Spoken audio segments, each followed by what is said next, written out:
बच्चों, आज हम विज्ञान का पहला पाठ सजीव सृष्टि, अनुकूलन और वर्गीकरण समझने वाले हैं। पृथ्वी पर अनेक प्रकार की वनस्पतियाँ पाई जाती है। कुछ वनस्पतियों में रंग बिरंगी फूल होते हैं। कुछ वनस्पतियाँ पानी में पाई जाती है तो कुछ वनस्पतियाँ मरुस्थल में पाई जाती है। कुछ वनस्पतियाँ सूक्ष्मदर्शी के बिना दिखाई नहीं देती तो कुछ विशालकाय होती है। कुछ वनस्पतियाँ बर्फीले प्रदेशों में पाई जाती है। वनस्पति की तरह प्राणियों में भी विविधता होती है। कुछ एककोशिकीय तथा कुछ बहुकोशिकीय, कुछ पृष्ठवंशीय तो कुछ अपृष्ठवंशीय। इसी प्रकार जलचर, उभयचर, सरीसृप, नभचर ऐसे अनेक प्रकार के प्राणियों से हमारा विश्व भरा हुआ है।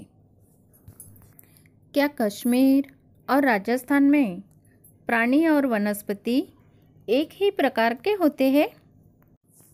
ऐसा क्यों होता है पता है?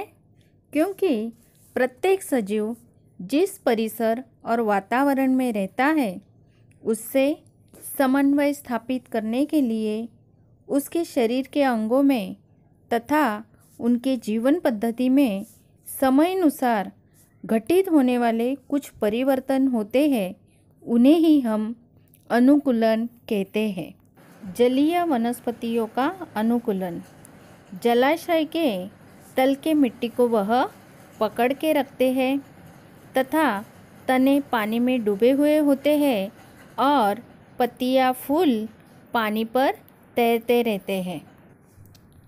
कमल, जलकुंभी, अरवी के पत्ते, यह जो वनस्पतियां हैं इनके डंठल कोमल, खोखले तथा लचीले होते हैं। तने और डंठल में हवा का अवकाश होने के कारण वनस्पति पानी पर तैरती है। जलीय वनस्पतियों की पत्तियों और तनों जैसे अंगों पर मोम युक्त पदार्थों की पतली परत होती है।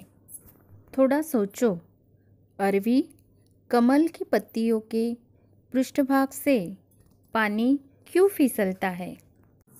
मरुस्थलीय प्रदेश की वनस्पतियों का अनुकूलन। रेगिस्तान की वनस्पतियों में पत्तियां नहीं होती या वे सुई की तरह छोटी या कांटों में रूपांतरित हो जाती है।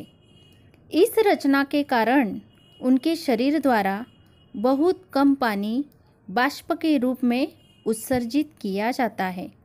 पानी व भोजन के संग्रह के कारण तना मांसल बनता है।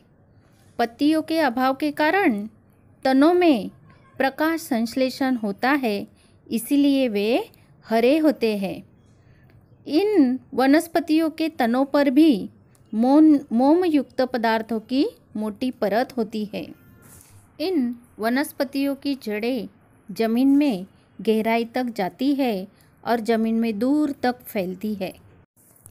हिम प्रदेश की वनस्पतियों में अनुकूलन।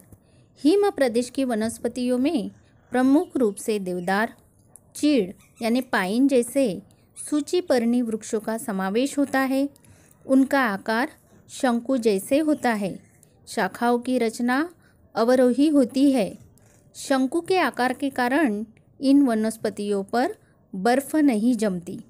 वहाँ पर हिमवृष्टि तथा अधिक ठंड होने के कारण उन वनस्पतियों की छाल मोटी होती है। वनाच्छादित प्रदेशों में वनस्पतियों में अनुकूलन। इन प्रदेशों में वृक्ष, झाड़ियाँ, पौधे जैसी विभिन्न प्रकार की वनस्पतियाँ होती है। सभी वनस्पतियों में सूर्य प्रकाश प्राप्त करने के लिए स्पर्धा होती है। सूर्य प्रकाश प्राप्त करने के लिए वृक्ष अधिक ऊंचाई तक बढ़ते हैं। उनका आधार लेकर लताएं भी ऊंचाई तक बढ़ती है। कुछ लताओं के तनों पर पाए जाने वाली कमानी यानी स्प्रिंग जैसे लता तंतु तने का अनुकूलन ही है।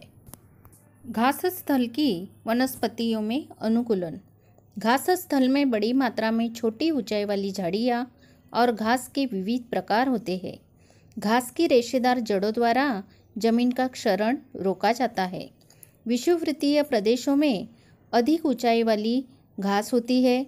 उनमें बाघ, शेर, हाथी, हिरन जैसे प्राणी छिप सकते हैं, जबकि ठंडे प्रदेश में पाई जाने वाली घास कम ऊंचाई वाली होती है। इनमें खरगोश जैसे प्राणी रहते हैं।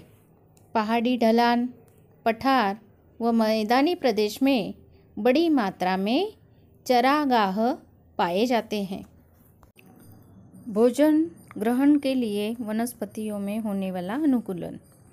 सामान्यतः सभी वनस्पतियाँ स्वयंपोषी होती है, लेकिन अमरबेल जैसी वनस्पति परपोषी होती है। अमरबेल का तना पीले तंतुमय जाल सा दिखाई देता है। उसमें पत्तियाँ नहीं होती है, इसीलिए वह स्वयं भोजन नहीं बना सकती। फफूंदी यह पर्णहरित नहीं होते, इसीलिए प्रकाश संश्लेषण क्रिया नहीं होती और वह अपना भोजन डबल रोटी से प्राप्त करती है। कुछ वनस्पतियाँ जैसे वीनस फ्लाईट्रैप, ड्रोसेरा, घटपर्णी कीटकों का भक्षण करके अपनी नाइट्रोजन की पूर्ति करती है। इन वनस्पतियों में कीटकों को आकर्षित करने के लिए और उनको पकड़े रखने के लिए पत्तियों या फूलों में अनुकूलन होता है। बच्चों, आज हमने वनस्पतियों में होने वाला अनुकूलन समझा है।